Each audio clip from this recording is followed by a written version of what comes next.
Assalamualaikum warahmatullahi wabarakatuh.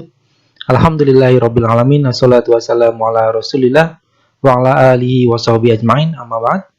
Anak-anak sekalian kelas 7 yang kami sayangi dan banggakan, melanjutkan materi kita pada bab yang pertama, yaitu tentang bilangan pecahan.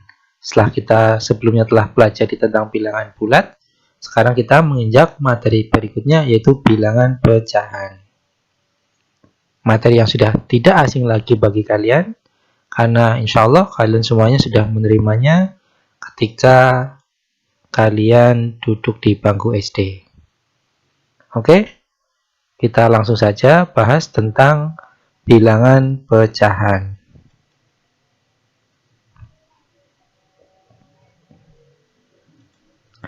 Kita mulai dulu dari pengertian bilangan pecahan. Apa sih pengertian bilangan pecahan itu? Bilangan pecahan adalah bilangan yang dapat disajikan dalam bentuk A per B, dengan A dan B itu anggota bilangan bulat, dan B tidak boleh sama dengan 0. Kenapa B tidak boleh sama dengan 0? Karena nanti ketika B sama dengan 0, nanti hasilnya tidak terdefinisi atau tidak terhingga. Nah, contoh bilangan pecahan. Misalnya, 1 per 2, 1 sebagai pembilang, 2 sebagai penyebut. Kemudian, 12 per 5. Kemudian, 7 per 1. Nah, 7 per 1 itu kan sama dengan 7. Kenapa di sini disebut bilangan pecahan, bukan bulat? Karena di sini ditulis dalam bentuk 7 per 1. Itu. Jadi nanti bisa dikatakan 7 per 1 itu sama dengan 7. Contoh berikutnya. 3, 5 per 6. Nah, untuk contoh yang terakhir ini, itu merupakan contoh dari bilangan pecahan campuran. Oke, silakan dipahami, diperhatikan baik-baik agar kalian bisa paham serta dapat mengaplikasikannya dalam soal-soal yang besok Ustadz Asrul kasihkan.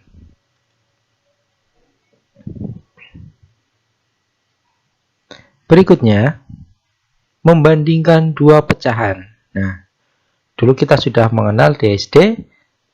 Untuk membandingkan sebuah bilangan atau dua buah bilangan, kita gunakan tanda lebih besar dan lebih kecil, atau lebih besar sama dengan, atau kurang dari, sama dengan, atau juga bisa dengan sama dengan. Nah, kita akan bahas tentang membandingkan dua pecahan. Membandingkan dua pecahan, ya, pecahan menurut perbandingannya itu dibagi menjadi dua jenis, yaitu yang pertama ada pecahan sejenis, kemudian yang kedua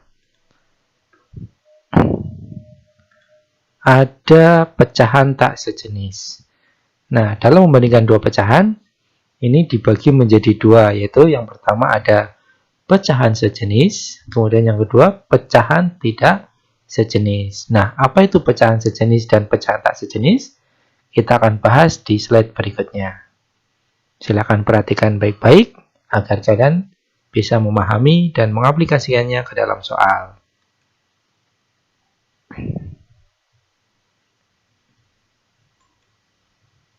Pecahan sejenis. Ya, kita perhatikan gambar berikut. Seperti yang sudah kita pelajari di SD, bahwasanya di situ ada berapa kotak? 1, 2, 3, 4, 5, 6. Ada 6 kotak, 5 berwarna merah, 1 berwarna biru. Sehingga bisa kita tulis dalam bentuk pecahannya adalah 5 per 6. Kemudian, perhatikan juga gambar berikutnya. Ada 1, 2, 3, 4, 5, 6. Ada 6 kotak. Tetapi merahnya cuma ada 4, birunya ada 2. Sehingga kalau kita tulis dalam bentuk pecahan menjadi 4/6. Nah, dari gambar di atas, bisa kita simpulkan bahwa pecahan sejenis adalah pecahan yang memiliki penyebut yang sama. Dan dapat disimpulkan juga, 5/6 itu lebih dari 4/6. Karena penyebutnya sudah sama, berarti kita tinggal membandingkan yang atas. Kalau dulu di SD, kita sering diajari oleh guru-guru kita itu caplok mencaplok. Yang dicaplok itu yang lebih besar. Nah, di sini yang lebih besar adalah 5 dibandingkan 4. Dengan catatan, penyebutnya harus sama. Itu contoh dari pecahan sejenis. Sehingga dapat kita simpulkan, untuk membandingkan beberapa pecahan yang penyebutnya sama, cukup dengan membandingkan pembilangnya. Jika pembilang lebih besar, maka pecahan tersebut juga nilainya lebih besar. Dan sebaliknya, jika pembilangnya lebih kecil, maka pecahan tersebut nilainya lebih kecil dibandingkan pecahan yang satunya. Oke, bisa dipahami ya? Ini masih mudah. Mudah-mudahan bisa dipahami dan nanti bisa diaplikasikan ke dalam soal. Kita lanjutkan.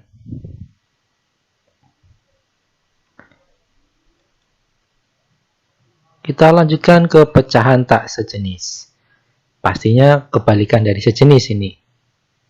Kita perhatikan contoh. Di situ ada 2 kotak.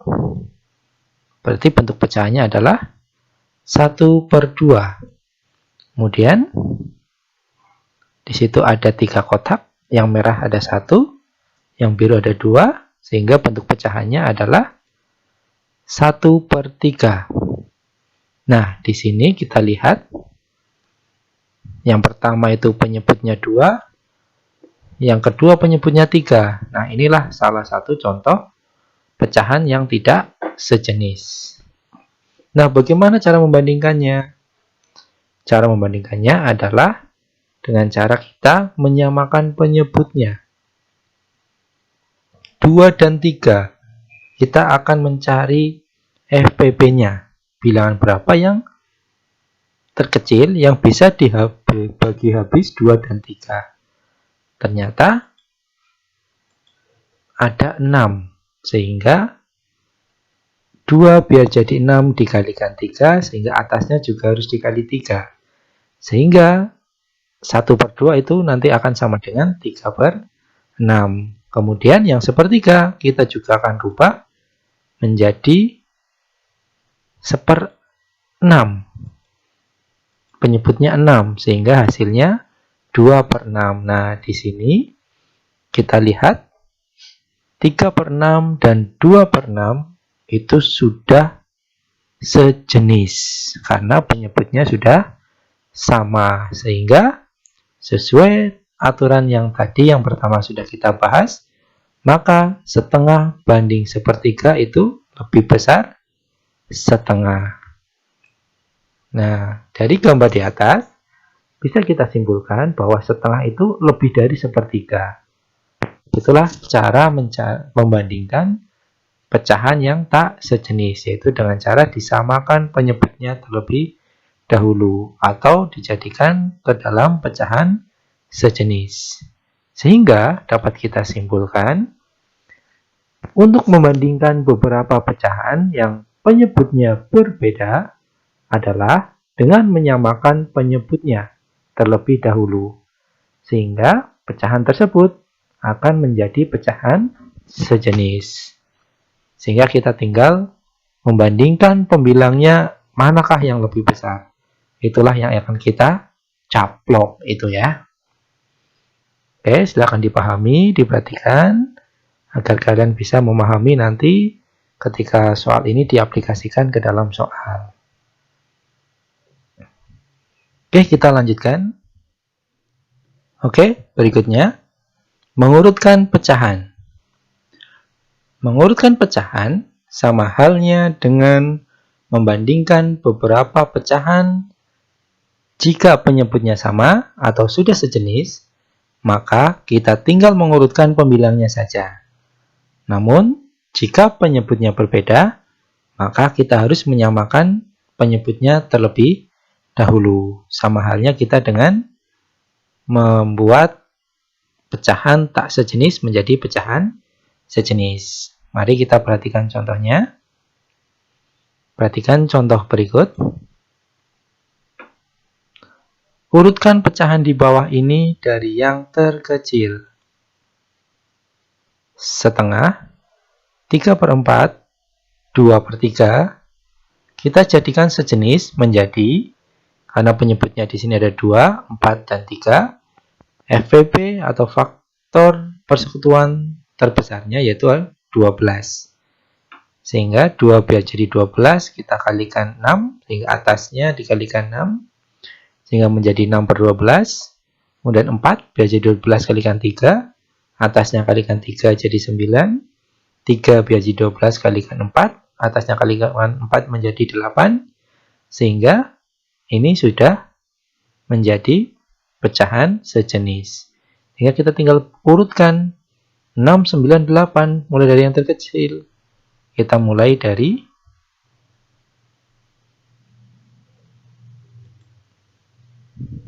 6/12, 8/12, kemudian 9/12. Itu, kemudian kita kembalikan lagi, 6/12 itu adalah setengah, kemudian 8/12 itu adalah 2/3, dan yang terakhir adalah 9/12 adalah 3/4. Itulah cara mengurutkan pecahan.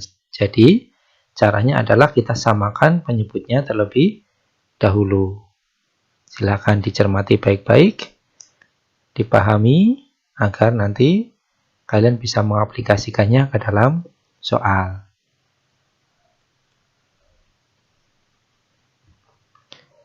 Berikutnya, mengubah bilangan pecahan ke bentuk desimal atau sebaliknya. Nah, ini juga sudah tidak asing lagi, karena di SD pastinya sudah menerima materi ini. Pecahan dapat dirubah menjadi pecahan desimal dengan cara merubah penyebutnya menjadi bilangan 10, 100, 1000, dan kelipatannya, atau menggunakan porokapit. Nah, kita perhatikan contohnya.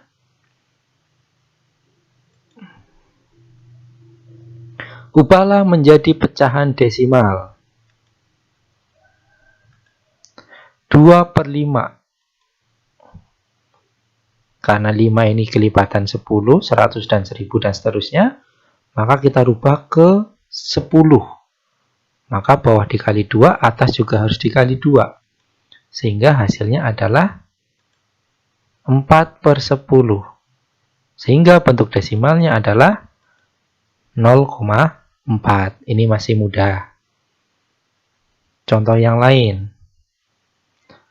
Nah, soal di atas merupakan soal dengan penyebut kelipatan 10. Nah, kalau bukan kelipatan 10, kita harus menggunakan porokapit. Karena misalkan kalau kita paksakan untuk menjadi kelipatan 10, itu akan terlalu susah. Nah, bagaimana caranya kita membuat pecahan menjadi porokapit? Kita simak video berikut ini.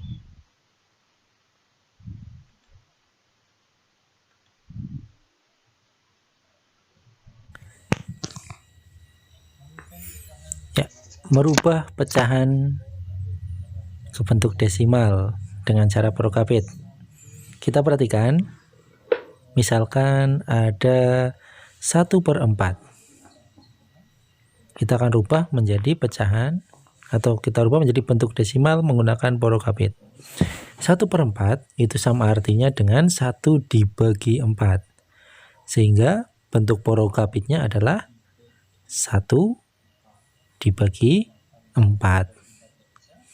Nah, karena 1 dibagi 4 nggak bisa, kita tambahkan 0. Kemudian atasnya juga kita tambahkan 0, Sehingga 10 dibagi 4 adalah 2. Kemudian hasilnya adalah 8. Dan kita kurangkan, ketemunya adalah 2. Karena 2 tidak bisa dibagi 4, kita tambahkan 0 lagi. 20 bagi 4 itu ketemu 5. Sehingga hasilnya adalah 20 dan ternyata habis. Sehingga 1/4 bentuk desimalnya adalah 0,25. Nah, jadi begitu ya. Ini kebetulan habis. Nah, bagaimana kalau yang tidak habis? Untuk yang tidak habis, kita akan coba contohnya.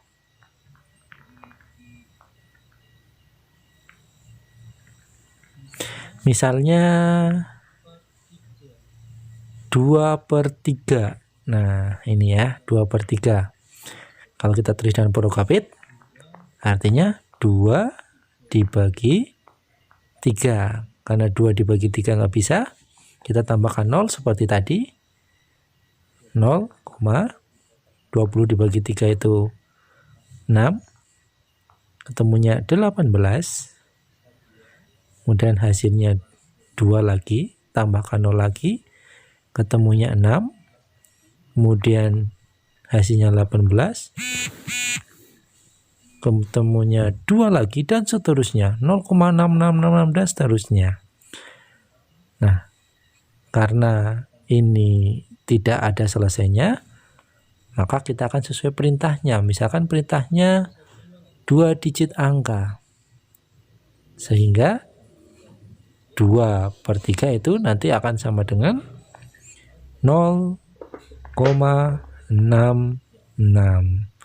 Nah, itulah mengubah pecahan ke dalam bentuk desimal. Semoga bisa dipahami.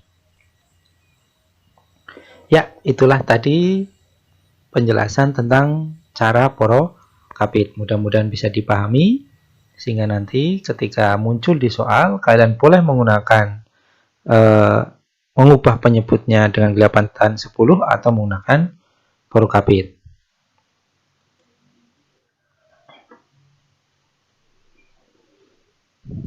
Oke, kita lanjutkan. Mengubah bilangan pecahan ke bentuk desimal dan sebaliknya. Kita perhatikan contoh berikut. Ubahlah pecahan desimal berikut menjadi pecahan biasa. Nah, contohnya 1,72 itu merupakan bentuk desimal. Kita akan rubah menjadi bentuk pecahan, yaitu dengan cara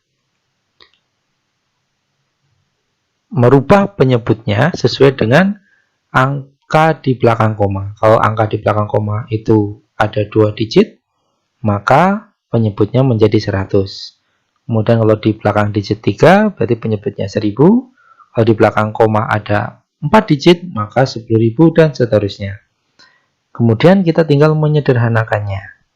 172/100 itu sama dengan 172/100.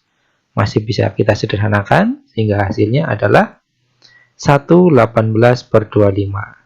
Nah, itulah cara merubah pecahan desimal menjadi bentuk pecahan. Itu ya, merubah dari desimal ke bentuk pecahan. Sehingga dapat kita simpulkan, untuk merubah desimal menjadi pecahan biasa maupun campuran, yaitu dengan melihat beberapa digit angka di belakang koma. Digit di belakang koma menunjukkan banyaknya 0 pada penyebutnya. Misalkan tadi ada 2 digit berarti 100, 1 digit 10, 2 digit 100, 3 digit 1000, 4 digit 10.000, dan seterusnya. Kemudian kita tinggal menyederhanakan. Itu cara mengubah bilangan desimal ke bentuk pecahan. Mudah-mudahan bisa dipahami ya. Kalau sudah, kita lanjutkan.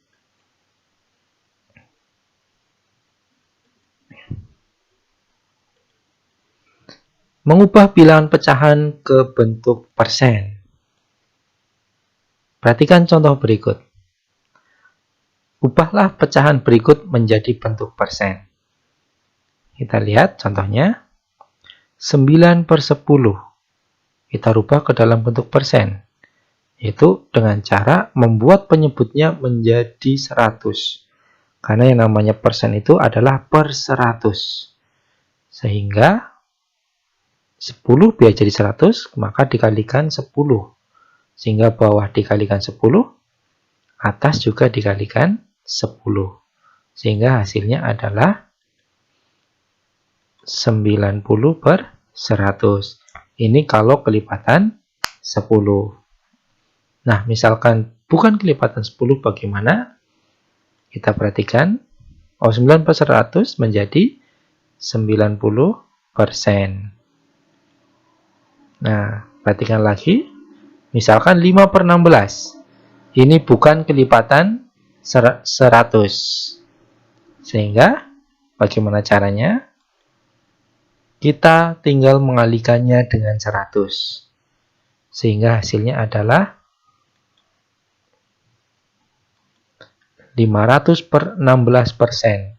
Tinggal kita sederhanakan. Rubah menjadi desimal. 500 dibagi 16 itu ketemunya adalah 31,25%. Itu contoh ketika ada soal pecahan yang bukan kelipatan 100 akan kita rubah menjadi persen. Jadi kita tinggal mengalihkannya dengan 100. Berbeda dengan yang di atas. Hanya di atas itu penyebutnya kelipatan 100, maka bisa kita kalikan dengan 10 biar jadi 100.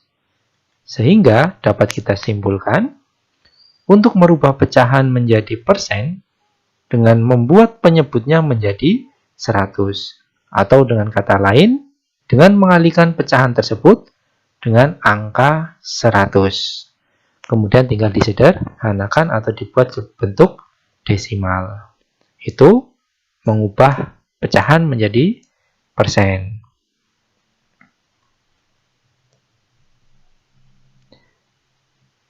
Berikutnya, mengubah bilangan pecahan ke bentuk persen dan sebaliknya.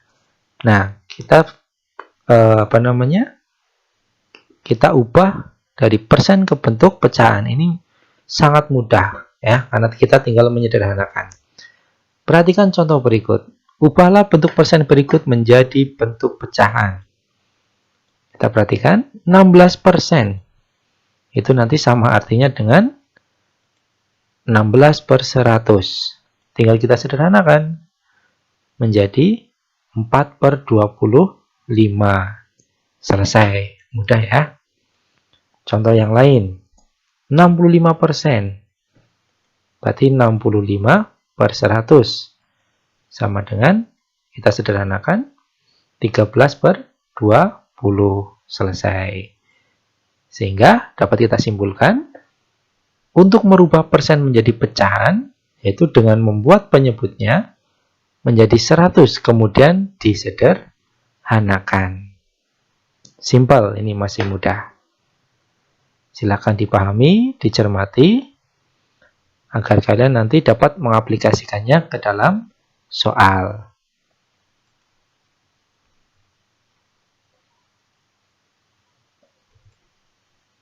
Seperti biasa, Ustadz tidak bosan-bosannya mengingatkan hal-hal yang harus dilakukan santri selama pandemi. Yang pertama, tetap semangat belajar di rumah. Yang kedua, jangan lupa setelah sholat sisipkan doa untuk kesembuhan pandemi ini. Yang ketiga, senantiasa cuci tangan pakai sabun. Yang keempat, hindari bepergian jika tidak terlalu penting. Yang kelima, pakailah masker dan bawalah hand sanitizer jika bepergian. Yang keenam, berolahraga secara teratur. Yang ketujuh, jagalah kebersihan. Kedelapan, bantulah pekerjaan orang tua kalian di rumah. Yang kesembilan, sholat duha jangan sampai kita lupakan. Yang terakhir, tadarus Al-Quran dan tahfidnya jangan sampai dilupakan. Itu saja dari Ustadz. Barakallahu fikum. Billahi taufiq wal hidayah. Assalamualaikum warahmatullahi wabarakatuh.